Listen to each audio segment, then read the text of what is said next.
So let's hop into the next game and have some fun, guys. Any VODs of me going whole hog? I don't know. I don't think so. I don't think so. I definitely done it in the early days. I definitely done it. Off stream, you know, off stream, not in tournaments, just on ladder, especially maybe on a barcode back in the old days when I felt like I wasn't very accountable. But let's dive on into game and let's do it.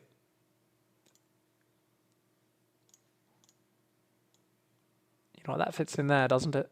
Whatevs. Doesn't matter. Anyway, guys, let's do this next game. So we've got one from another one. Ada says, good luck, have fun. Dude says, fun? You use the A move race. I know, have fun with you. Easy win for me.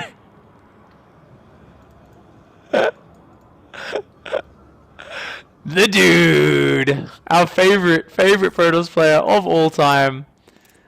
This guy is fantastic. I love it. And spawning down here in the bottom right-hand side, it is Ada. Now, what's very funny is he's just said, use the A move race. I know, have fun with you. Easy win for me. And he was just saying how Terran's the microgestion race that people want to see in GSL. But now he's saying Terran's the A move race. So I'm sensing a little bit of contradiction in the dude's worldviews here. He's going to be opening up with Nexus first, going then for a gateway and a double gas, and he's going to be scouting around looking for any proxies with this probe. Going to be curious to see what Eta goes for. It looks like it's going to be just a barracks gas straight into reactor. This is getting more common recently as a sort of macro opening. Going to go straight into that CC there afterwards as well. I really want to see what strategy the dude pulls out. I wonder if this was played like just after that other game or what, but either way, second gateway is down. And because there's no Reaper or anything, the dude's actually very safe, but he doesn't realize it just yet. He's going to come in on up this ramp. He's going to see, oh, that's a normal CC timing. Come up here, sees the reactor, and then he can actually harass, knowing that because that reactor is so early, there's no Reaper or Marine out on the map for quite a while. Forces another SCV off the line, and that is always nice. Factory does go down behind this here for Ada. And he's going to be doing that.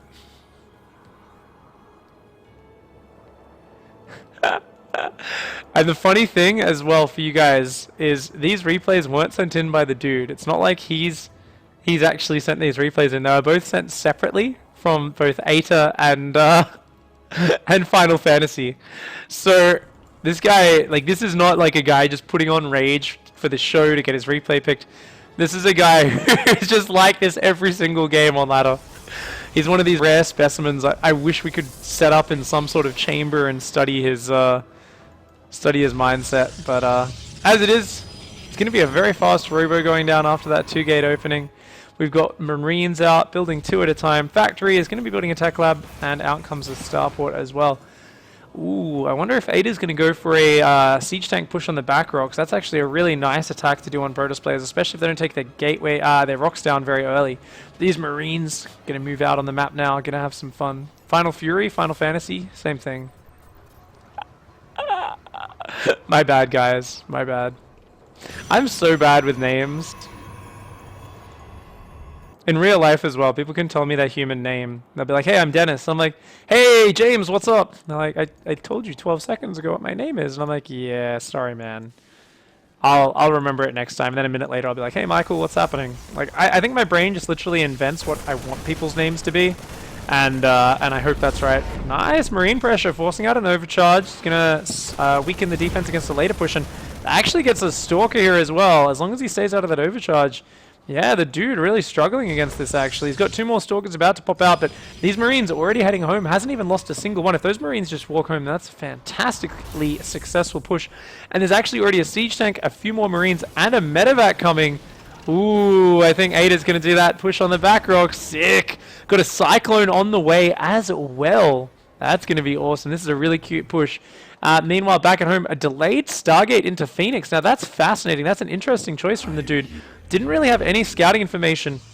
He's just kind of going for everything at once. Robo and Stargate and third base, but oh no. Oh no, he's got an observer in the main, but absolutely no vision. The dude playing completely blind here. Oh, and here comes that siege tank. It's going to drop off there. Going to start shelling down on this base, trying to pick off as many of these probes as possible. Already one probe goes down, a few more being wounded. And the dude losing a lot of his valuable mining here already. Oh man, up to 3 probes killed. This is some big damage just for a small bit of commitment. What have we got? More Phoenix on the way, more Stalkers warping in. This is going to be so hard though with those rocks not taken down. Does the dude just go around the low ground and attack it from behind? I think he might have to. So much mining time being lost here. Oh, even the Stalkers walking into range of these siege tanks. Unfortunately shooting the assimilator. And as we know, assimilators are actually the only truly imbalanced thing in all of StarCraft, where there's absolutely no argument to support the fact that assimilators have 900 total hit points when the other races only have 500. Horrible. Totally unfair. Something which I believe they put in back when Marauders destroyed buildings really quickly and everyone was like really low level in like Wings of Liberty. And they never reverted it, and yet we've seen many base trades where the Protoss player is favored because of that. That being said, Protoss is otherwise kind of shitty in a lot of base trade situations, so maybe you could argue for that with some of the old you know, design. The design is not meant to be identical on every side. It's all meant to be a little bit different. But if someone wanted to rage about that, that's one of the few things I'd like nod my head and I'd be like, yeah, you have a small right to actually rage about that. I'm not even going to hate on you for it.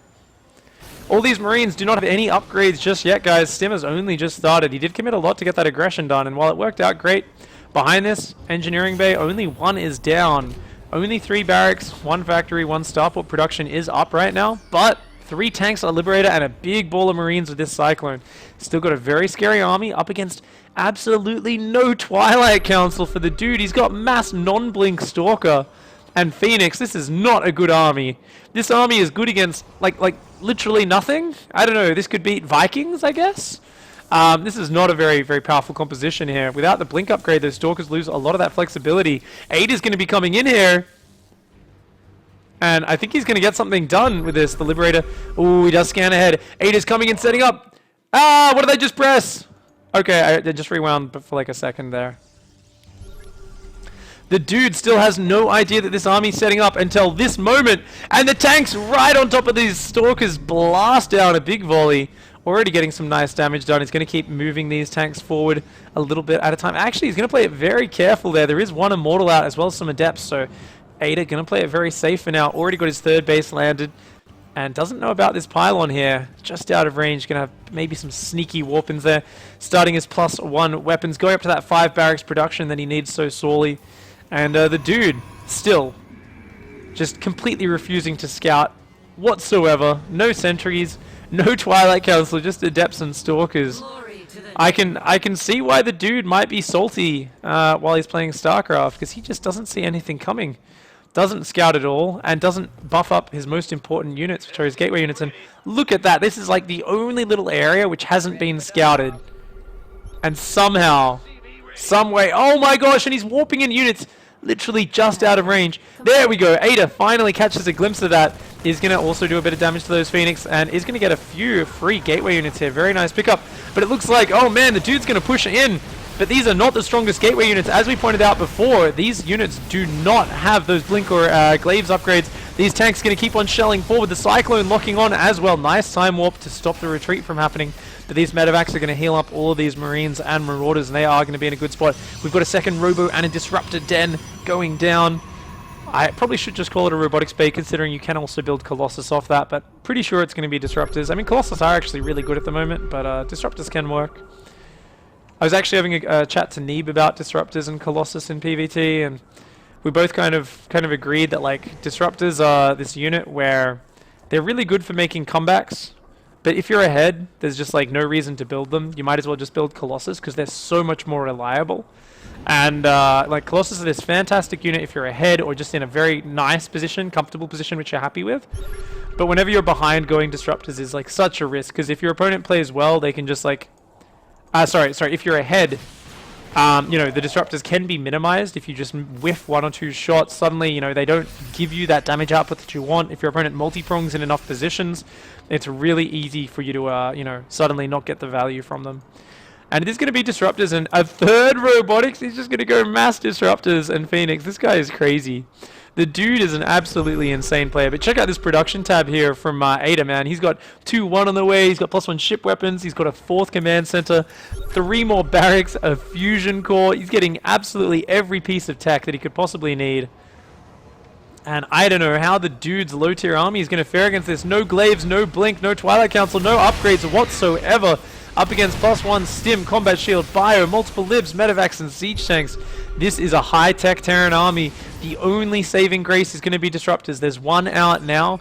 The dude needs to buy more time. He needs to keep Ada back. If Ada gets in between his bases, his Liberators and tanks are just going to do too well. Liberators sieging up here. More Stalkers getting shelled down by the Liberator siege tank combo. And looks like that supply lead growing bigger and bigger. Ada playing a very nice macro game here. Double Starport is now producing 3 Liberators at a time. 4th command center going to be moving over towards that base. And it looks like Ada... He scans, he sees the disruptors, he's got to be careful! Disruptor shot comes in! Oh, pretty good spread. Only loses a Marauder and a Marine there. But he's got to use those siege tanks and these Liberators to punish these disruptors whenever they stop. He's actually just going to siege forward this time. Old school move forward. Uh-oh! Disruptor shot does get a big one. Damages a lot of the siege tanks. Oh, another huge shot on the left-hand side. But I think he's out now. That disruptor shot there, all it does is buy a little bit of time. And even though there was one great shot there, we don't have many disruptors yet left. They're all on cooldown right now. Ada just going to keep zoning and denying the 4th for now. He knows he's got a good late-game army. If he can just starve Protoss out, he'll be in a good spot. But oh, the Phoenix come in, snag a tanky vac. Very nice pickups there for the dude. And looks like Ada just going to be falling back, waiting for those ranged Liberators to be kicking in. I think the range upgrade... Oh, it hasn't been started yet, actually. He's been too distracted fighting. Ada's just going to fall back to this 4th, try and defend this position for now. Disruptors in the open. Disruptors in the open. Oh, shit. Keep in mind, the dude's whole argument from the start of the game was Terran's the A-move race, where you just get free wins and they're shit. Oh, no! No! Pretty good disruptor shot there. Does manage to snag a lot of Marine Marauder. Ada starting to have a lot of his units shaved off. Has a lot of money in the bank, but suddenly his army count's not that incredible. Still though, these Adepts and Stalkers just suck in front on battles. It's 2-1 versus 0-0. No glaives, no blink. Oh, a good disruptor shot goes down, grabs 3 Marauders. Another good one, covering the retreat, gets another 3 Marauders. Wow, so much bio going down. Actually, some nice control from the dude. But, I mean, that's the thing. If you don't really have much to macro behind it, it's not the hardest thing to do. Ada here trying to fully establish his 4th base. Advanced Ballistics is on the way. It's almost finished. Once that's up, he's going to be in a fantastic position. He just needs to give up this production. Nice dodge on that disruptor shot there. There's only 2 disruptors left in this army, and the dude is actually in a very dangerous position down here. So I think Ada's finally managed to hang on. He's managed to repel him. But there's Tempests on the way. The dude going to be going for the ultimate late-game army. Tempest disruptors and gateway units are pretty damn strong.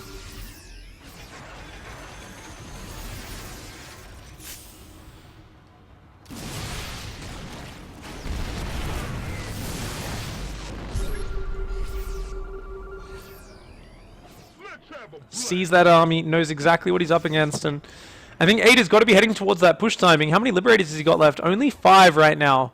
Really needs to make sure he can get that Liberator count up 4 libs at a time on the way. That means there must be a 3rd starport, actually, since one of them has a tech lab on it. Advanced Ballistics is done, plus 2 ship weapons is on the way. Oh, 2-2's about to finish, plus 3 weapons is almost done as well for Terran. Oh, these Liberators doing an amazing job. Nice disruptor shot does come down, grabs a few Marauders, but goodbye disruptor. And the dude here getting pushed back, needs those Tempests out ever so desperately. What have we got? 1 Tempest out only. That's not enough to shell down these Liberators from afar. 2 more Tempests are on the way though. The dude needs to buy time. Tempests can always win. Oh, nice disruptor shot down there. But the Liberators do have something to say about that, blasting down a few Stalkers for the trouble. And there we go, Ada. He knows the army's out of position. He sees it, he's scanning. He's going to dive on up here and try to set up on top of this 4th base. Nice liberation zones are set up. The disruptors fire from too far away. And I think Ada is going to be able to snipe this 4th out. Good dodges, avoiding those disruptor shots, sniping down a few of the disruptors as well. And it looks like even with those Tempests shelling down a little bit of damage, there's no way to hang on to... Oh, onto this 4th base. Ada gonna focus it down with his last little bits of damage. One last revenge disruptor shot comes in, but it's not enough, and then Ada can just unsiege and pull on out of there.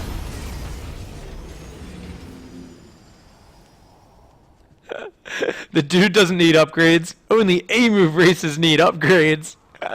Indeed, Final Fury, indeed. He's like, nah, if I just get Tempest, I can win. The thing is, his ground army is just so weak. 3-2 upgrades are finished for Terran. +2 ship weapons is almost done. Not a single upgrade. Look at that. Warp Gate versus Stim. Combat Shields, Concussive. 3-2. +1 ship weapons. Advanced Ballistics. Soon to be +2 ship weapons. Even Ghosts on the way now for Ada. Ada's building everything. He's showing he's got that full breadth and scope of a good Terran player. But, the dude is like, I just built Tempests. Why'd they not make me win? Nrr. Let's face it, this is a pretty A-move army. You definitely don't need to dodge disruptors while sieging liberators. And earlier he was dropping the tankivacs in the midst of doing all that as well. There we go, sniping down these disruptors before most of their shots can land. Continuing to spread very nicely. Really well played here from Ada, even mixing Vikings in. And doing a fantastic job. His Tempest count is getting scary though. Up to 6 Tempests and only 1 Disruptor on the ground. That's the real problem here for the dude. I mean, he's just so far down in army supply. It's 121 to 78 army supply. Income-wise, Terran is up at 5 bases. He's transferred most of his workers, or his main is completely transferred. Transferred a lot of workers from his 3rd. He's actually continuing to mine at a decent rate, while Protoss is lagging behind there. And also down about 30 workers is the Protoss player. I think 8 is just going to choke him out, man. I can sense it. I can sense the dude. Just look at this. Let's watch from the dude's camera for a minute. And you can just see it from his point of view. Oh, look at this A-move army, man. It's just stimming. Oh, that's bullshit. Look at that. Did you see? He just A-moved and his units just happened to spread away from that disruptor shot. Oh, you see? Look at that. I managed to kill so many units with my disruptors because I have the sick micro. But there's just too much bullshit A-move units left over, man. Good job, Blizzard. Good job. They just send A-move. I hate David Kim. I played so much better. Oh, that's the money line right there. That is fantastic. Oh wait, no, that was from Ada. Okay, the colors just changed because of me going into vision. Okay, that's fair for Ada to say that. He played a lot better. He did. The dude says, "Shut up! You just send a move. None of your orbs touched me," says Ada. He's like, "But dude, I danced, I jiggled, I dodged all of your dirty disruptor balls." The dude is like, "You can tech more easy than toss." I don't know, man. I feel like you didn't make an attempt to tech down the upgrade line at all. Why you talk, noob? The dude is an angry, salty boy. He's having a bad time. Hats off to him. Let's hope he hops on all things Protoss, writes a thread about why every other race is a move, doesn't try to learn anything, and continues to cry himself to sleep every night. The dude, I'm sorry for hating on you so much. We all have bad days, but let's face it, all the races have their A-move compositions, and to say it about Terran is one of the most laughable things I've ever seen in my life. I can understand where Salt against Zerg saying A-move race comes from. Of course, when it's up against someone who's actually spamming Ravager Biles to hold a choke point for 10 minutes straight, you're probably hurting your chances of being taken seriously. But I can understand it, you know, Zerg, they swarm in, a lot of the times there is a lot of A-move involved. Terran is like the antithesis of A-move.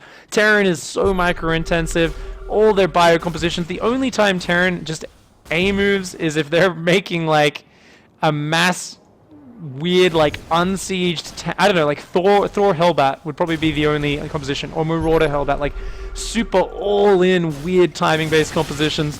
They're like the only ones you have any justification being like, oh, A-move.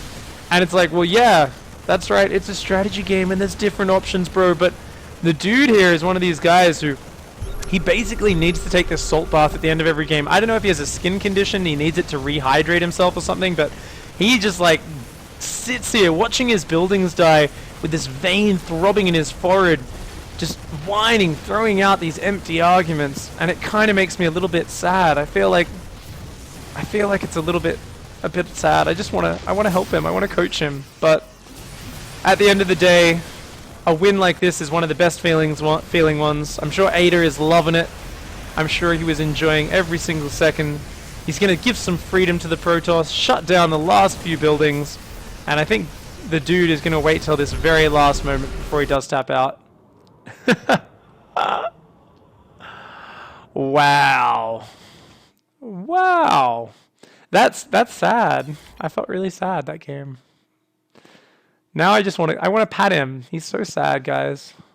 But that's okay. That's all right. That's okay.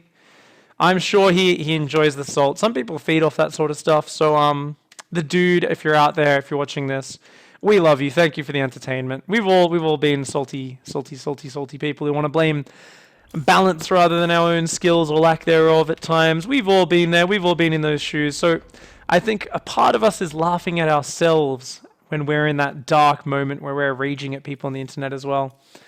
So no serious hatred on you. We enjoy it. One last game to finish things off, guys. Let's do it. I'm going to do a long show today. So one last replay. And after that, we will be doing some fun co-ops with Livy. So I'm going to shoot her a message, actually, and be like, yo, what's up?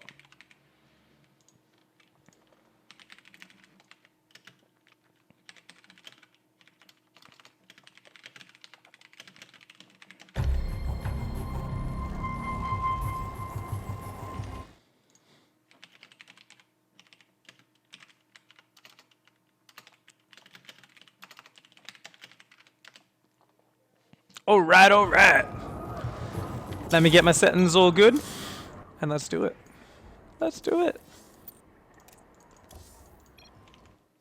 And let's hop in game. All right, guys, last replay of today's Angry Boys. I hope it's a good one to finish things off. It usually is.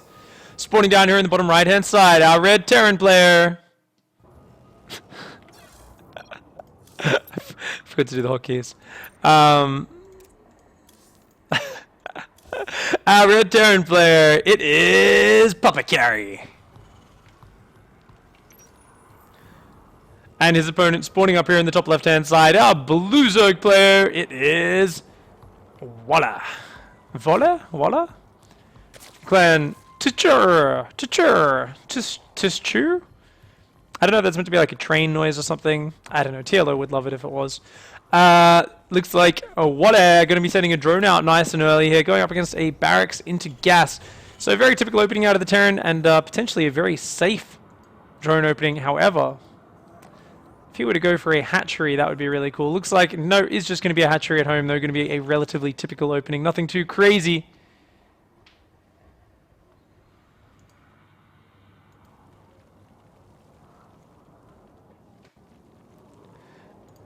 I know, that's also what's so great. Okay, so Netherlung in chat, oh sorry, it's Etherlung. Etherlung in chat is saying, isn't the dude the guy from The Big Lebowski? Isn't he meant to be super chill? That's also actually what makes it so funny. I actually went and finally rewatched The Big Lebowski, like, I don't know, like only a few months ago or something. And that movie is so ridiculous. I love it, but that's what makes it even so funny. There's a guy called the Dude, and he's like the complete opposite of the dude. You know, it's like there's people like beating him up and shit in that movie, and he's like, hey, I'm the dude, man. Like, you got the wrong guy. I'm the dude. It's like, I'm just chill, man. Like it's all good. Unfortunately, the StarCraft version of the Dude is like, fuck you and murder your family. To be honest, he didn't go too deep with the like kill your family. He was more just like your race is a move, you know, fuck you. He wasn't like the guy before who said I want to stab you with a knife. You're one of the people who I actually want to like meet and stab and stuff like that. So fair enough. It does make sense.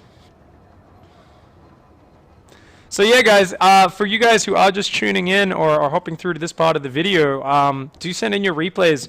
So next week's challenge, the coming challenge, is striking from the shadows. So you guys need to attack with cloaked units. You need to use burrowed units, burrowed banelings, whatever, any of those sort of invisible units, cloaked, invisible, or burrowed units.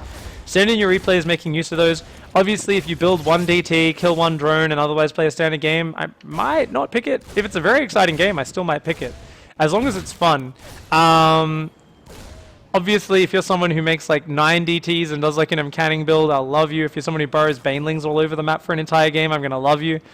The most important thing, as always with the challenge, is try to choose a more action-packed game if possible. Try to have a more exciting one, rather than like a very defensive game on both sides. But no matter what, it doesn't matter what league you're in. A lot of players, I hear, they're like, oh, I played one, but I'm only in bronze, so I don't think you want to do it, or I'm only in gold. And I'm like, are you kidding me? Like, I want the different range of skills.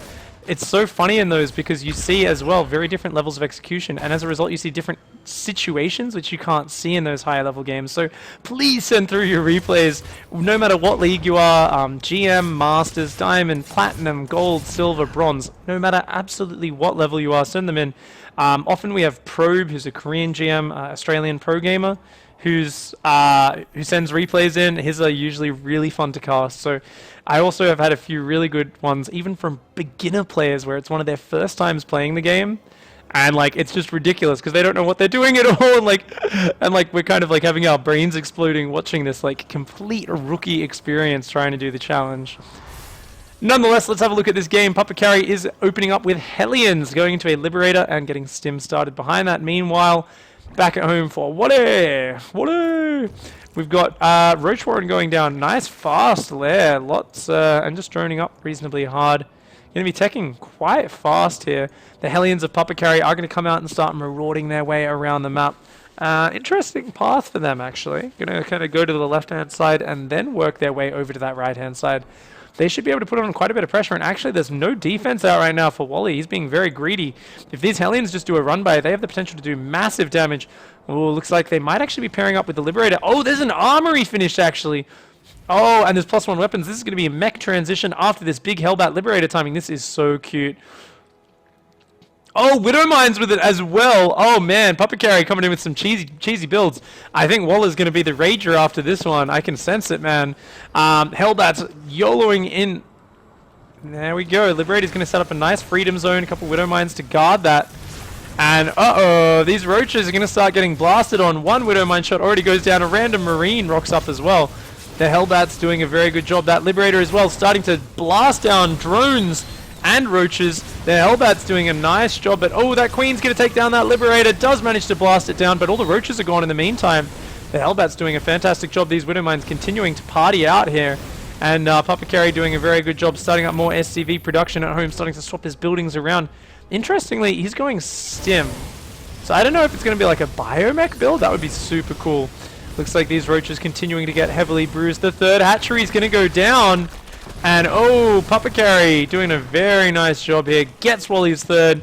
And Wally's in deep trouble. The Hellbat's getting on top of the Queen. Oh no, that Queen's going to go down as well. It looks like this attack might finally be held here with these extra roaches coming out. But so many roaches have gone down. The hatchery went down. A bunch of Queens went down. Very well played out of Papakari. Back at home, Papakari starting tank production and actually going into barracks with a +1 vehicle weapons. What? Papakari pulling out some crazy build. Just wants to get that super fast upgrade going. And there we go, starting a very nice depot wall to make sure that he doesn't just die to a counter run by. We do see some roaches heading on across that map right now. Tanks going to be super important to hold this off. There's absolutely no bio units out right now, just Marauders building one at a time, as well as that combat shields upgrade. And it looks like we are going to see a few tech labs and reactors going down. Actually, 3 tech labs on the barracks already. Going to be going for a super heavy Marauder count against this roach opening. Little does he know, though, that it's actually Zergling upgrades that are going to be on the menu behind this for Zerg. Papakari, though, got 2 more Liberators out as well. With the help of the Siege Tank, the Marauder in the bunker, and the Libs, I can't see Wally making much happen. But actually, there's a hole in the wall. Oh, no, these Liberators desperately need to set up in order to defend here. The tank does some decent damage, but not quite enough. That bunker is going to go down, but the Liberators are now set up. These Zerg units going to take a lot of damage getting on through here. If they dive into that mineral line, though, the Liberation Zones will not cover it. Oh, good setup there from Papakari, making sure he follows where these Zerg units move to, and looks like he will steadily be able to clean this up with these Liberators and this Marauder, but not before about 3 or 4 workers do go down.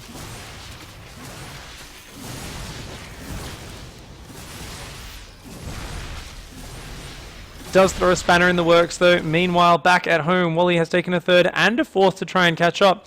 1-1 upgrades are almost done, but still only 2 bases saturated. So it's only 42 drones to 39 SCVs, and with a 3rd command center almost done, that gives Papakari a pretty good economic position. Going to be building some missile turrets all over the place as well, just kind of covering his options against everything. Is actually going up against a Baneling speed follow-up as well as Roach speed, so it looks like just a mass ground army out of Wally. Gonna try and get whatever he can done. Very few Marines here, so actually super weak against Zerglings is this Terran army. But with the Medivacs there to heal, I think they can deal with such a small number. Oh no, the Zergling's just gonna dive on into the natural.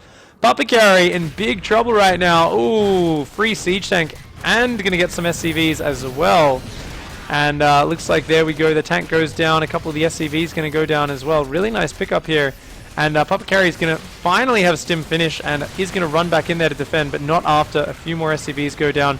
Unfortunately though, Wally's sending in a few Overseers right into the Liberators and turrets, and I think they are going to go down there. A little bit unfortunate for Wally. Behind this, Wally's third base is now saturated. 2-2 upgrades are on the way. That's where the big advantage lies for Wally. Macro hatch, fourth base, so much production, such good upgrades. Just not really in a great economic position. But after slowing down Papakari, 58 drones to 39 SCVs, not too bad. He's going to be repairing these depots, putting the miners back on those resources, and steadily getting back into gear. Meanwhile, 4 Liberators are out, 10 Marauders and 7 Marines. This is a roach-killing army if I ever saw one. But against Massling Bane, I don't know how it's going to fare. 48 more Zerglings are on the way out here for Wally. Wally's still down a little bit in supply. Is he going to be ready? It looks like ship weapons was actually done as well. Man, this has been a busy armoring. Oh, it was actually ship weapons he started earlier, not vehicle weapons. My bad. I think it's got to be Wally who gets angry this game, right? Papakari has been the one kind of throwing out this odd aggressive maneuver early. Wally's probably already a little bit thrown off. And now this big Marauder Marine army coming up here, as well as these Liberators. Liberation zones don't set up in the right spot. And Papakari with a bit of weird micro spreading out the units, only stimming a few of them. And actually move commanding into them. The Zerglings get a beautiful pickup there and do a lot of damage. The Liberator's now starting to get a little bit of value by blasting some of those Zerglings. But this is... Oh no, the wall's down. The Zerglings are floating over. Okay, the wall does raise. And the third is actually a planetary. Wow, very nice here for Wally, for Papakari. Papakari going to try and pick up one more time. There's just no anti-air to fight these Liberators right now.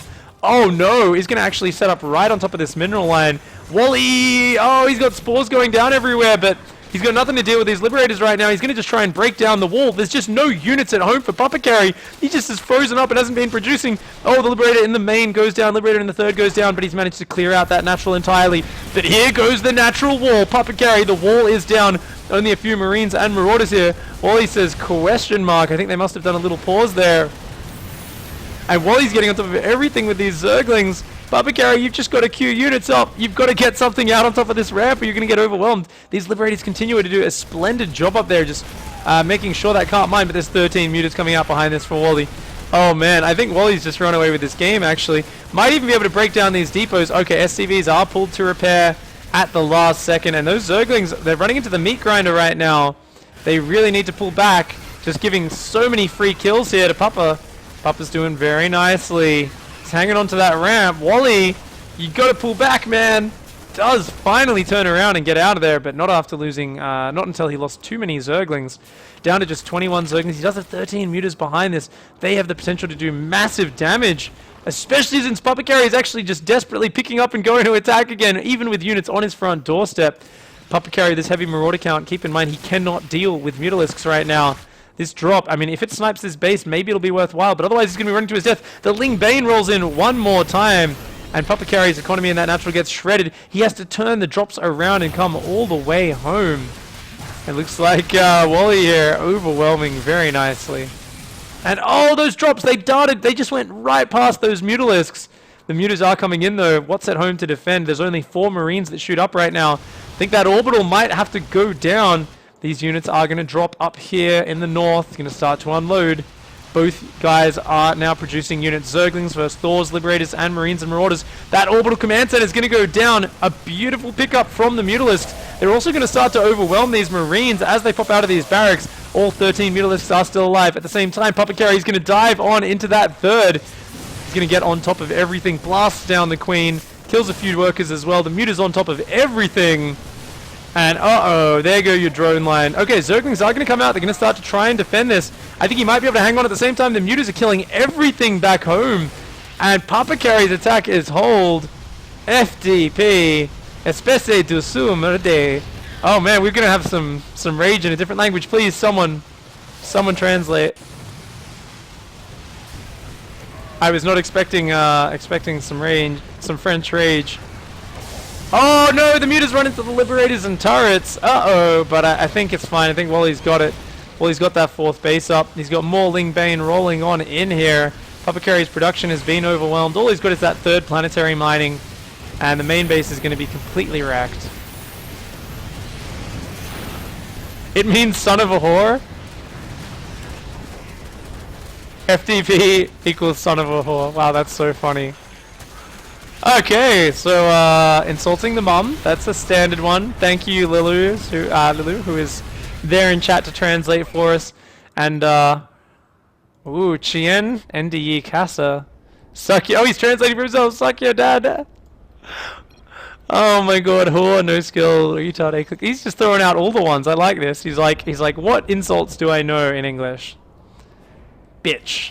Brings out the big guns at the end to finish things off. This is actually so funny. Papa Carry did so much damage early with that Hellbat Liberator timing, and then just, you know, just didn't keep macroing in the midst of the action, got a little bit carried away. Oh, wow! W-H-O-R-E! That's epic, man. He's just throwing out the insults. Trying to reestablish his bases. Wally better not get too distracted here, actually, but I don't think he will. Oh, the Hellbat gonna come in and force a few of those Banelings to blow themselves up, but I think that planetary is dead, man. That planetary needs to focus on the Banelings if it wants any chance to survive. Nuh-uh, too little, too late. Goodbye, Planetary Fortress. Lingbane rolls in. The last bit of mining of Papa Carry is going to go down as these Zergans get on top of this base. Vertifere and Xule especie de su merde. What does this mean? If you spell out your swear words, you let them know you're serious, guys. That's how it works. Chien equals dog, apparently. Alright. Something about a butthole, that last one, apparently. Oh, that's fantastic. I love these insults these guys are throwing out. You know, StarCraft's such a fun game. It feels so good to win. And as a result, sometimes we get so hooked on that feeling of winning that when we lose, we just have to rage. We gotta throw out every single insult that we know. Because that's the only way we know how to handle with that crushing feeling of defeat. Papa Carry trying to hide buildings in every corner of the map. This is the ultimate fire cake approach to StarCraft. This is some special way of doing it. Merde is shit. Okay, so the Sus de Merde is piece of shit, I think. Thank you, translators in chat. I appreciate it so much, guys. Wally says, have a great day. Whatever. And he's just gonna wreck it, man. He's gonna wreck everything. Still a few buildings floating around. The thing is, Wally doesn't know where all they are, but once this orbital dies, that's the last orbital, which means Papa Carry will be revealed in like a minute's time if he doesn't rebuild another command center, which of course, with only 2 Liberators on the map, he won't be able to do. So let's fast forward. Shout out to Pig. Oh, thank you, Wally. And I like that he's actually, he's literally walked away from his computer. He's got to have a little bit of a cry. He's got to go wash the salty tears off his face. Let Wally hunt down the last buildings. Well, he knows where they all are now. Gonna hunt down these last few ones. We'll watch to the last burning structure.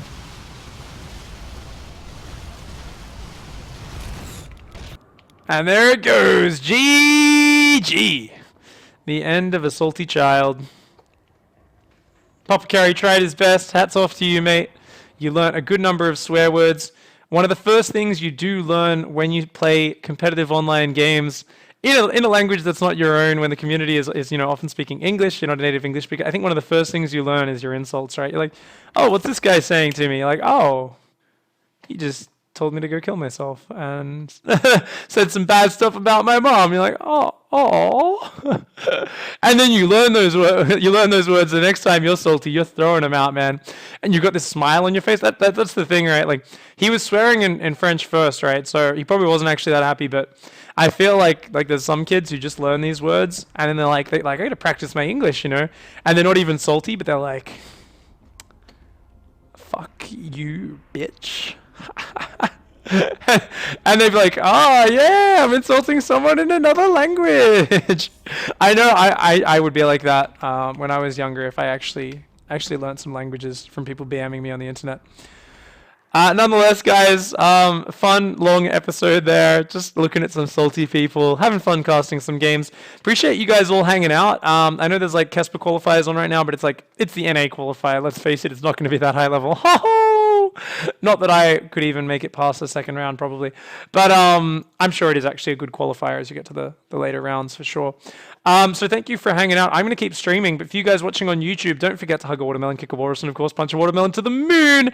And send your replays in, of course. Before I say goodbye, do send your replays to me at EonBlue. Check out the YouTube description below. If you're in Twitch chat, check out the link there. There will be a little thing to tell you where to send your replays. A massive thank you to Oriental Habit for subbing. Appreciate it. So, guys, thanks for hanging out. Don't forget to hug a watermelon, kick a walrus, punch a walrus to the moon. I'll see you guys tomorrow. Goodbye and good night.